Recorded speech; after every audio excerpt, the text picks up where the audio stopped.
இணை ஆசிரியை அசோகவர்ஷினி இணைப்பில் இணைந்திருக்காங்க. வணக்கம் அசோகவர்ஷினி. பீகார் முதல்வராக பதவியேற்றிருக்கிறார் நிதிஷ்குமார். இது அரசியல் வரலாற்றில் ஒரு முக்கியத்துவம் வாய்ந்ததாக பார்க்கப்படுது. இந்த பதவியேற்பு விழாவை பற்றி நீங்க இன்னும் விரிவா சொல்லுங்க.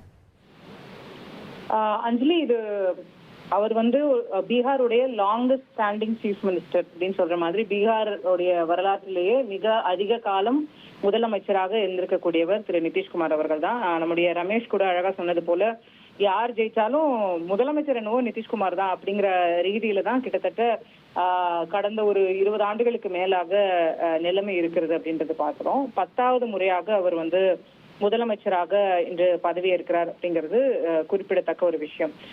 இதுல அவருக்குன்னு இருக்கக்கூடிய அந்த செல்வாக்கு பீகார்ல அப்படிங்கிறது கிட்டத்தட்ட எப்போ அவர் முதலாக லாலு அவர்களுடைய அந்த அமைச்சரவையை, லாலு பிரசாத் அவர்களை 2000ஆம் ஆண்டுல அவர் வீழ்த்தி அவர் முதலமைச்சராக ஆனாரோ, அந்த ஜங்கிள் ராஜ் அப்படிங்கறத 2000த்துல ஆரம்பிச்சு இன்னைக்கு 2025 வரைக்கும் அங்க தொடர்ந்து சொல்லப்படுது அப்படிங்கறத நம்ம பார்க்கிறோம். அது இன்னமும் அவருக்கான ப்ரோ இன்கம்பன்சியும் லாலு பிரசாத் யாதவுக்கான ஆன்டி இன்கம்பன்சியும் 20 வருஷமா தொடருது ஒரு மாநிலத்துல அப்படிங்கிறது கேள்விப்படாத ஒரு விஷயமாகவும் அரிதான ஒரு விஷயமாகவும் இன்னைக்கு அரசியல் ஆய்வாளர்களாக அவர்களால பார்க்கப்படுது.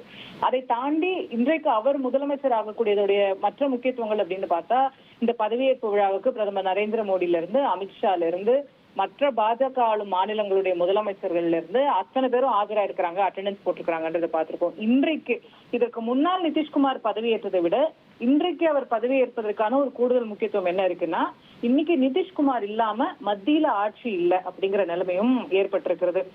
பீகார் மற்றும் ஆந்திர பிரதேசத்துடைய இந்த 2 மாநிலங்கள் இருக்கக்கூடிய கூட்டணி கட்சிகள் தான் இன்றைக்கு இருக்கக்கூடிய என்டிஏ அரசாங்கத்தை தூக்கி நிறுத்தக்கூடிய 2 தூண்களாக இருக்கிறாங்க அப்படிங்கிறதுல மாற்று கருத்து இல்ல. நம்பர்ஸ் அதுதான் நமக்கு காட்டுது. அப்போ இந்த காலகட்டத்துல அவர் மீண்டும் முதலமைச்சர் ஆவது அப்படிங்கிறது ஒரு கூடுதல் முக்கியத்துவம். பீகாருக்கான இன்னும் கூடுதல் விஷயங்களை முதல் பட்ஜெட் 2024ல போடும்போதே இந்த ஆட்சி வந்த பிறகு என்ன சொல்லப்பட்டதுன்னா, இது பீகாருக்கான பட்ஜெட், பீகாருக்கு தான் நிறைய ஒதுக்கி இருக்காங்க அப்படிங்கிற விமர்சனங்கள்லாம் மற்ற கட்சிகள் வச்சாங்க.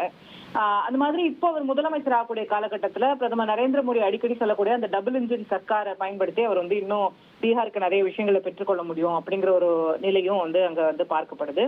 இந்த முறை இந்த தேர்தல்ல பாஜகவும் நிதிஷ்குமார் அவர்களும் சம அளவுல தொகுதிகள் போட்டியிட்டாங்க. நம்ம அரசியல் ரீதியா பார்க்கும்போது சம அளவுல தொகுதிகள் போட்டியிட்டு வெற்றி தோல்விகள் எப்படி இருந்தாலும் பிஜேபி கொஞ்சம் கூட இருந்தாலும் கூட இதுல இந்த முதலமைச்சர் நிதிஷ்குமார் தான் அப்படிங்கறதுல மாற்றுக்கருத்து இல்லாம அவங்க கூட்டணியில பயணிக்கிறாங்க அப்படிங்கறத பார்க்க முடியுது. இது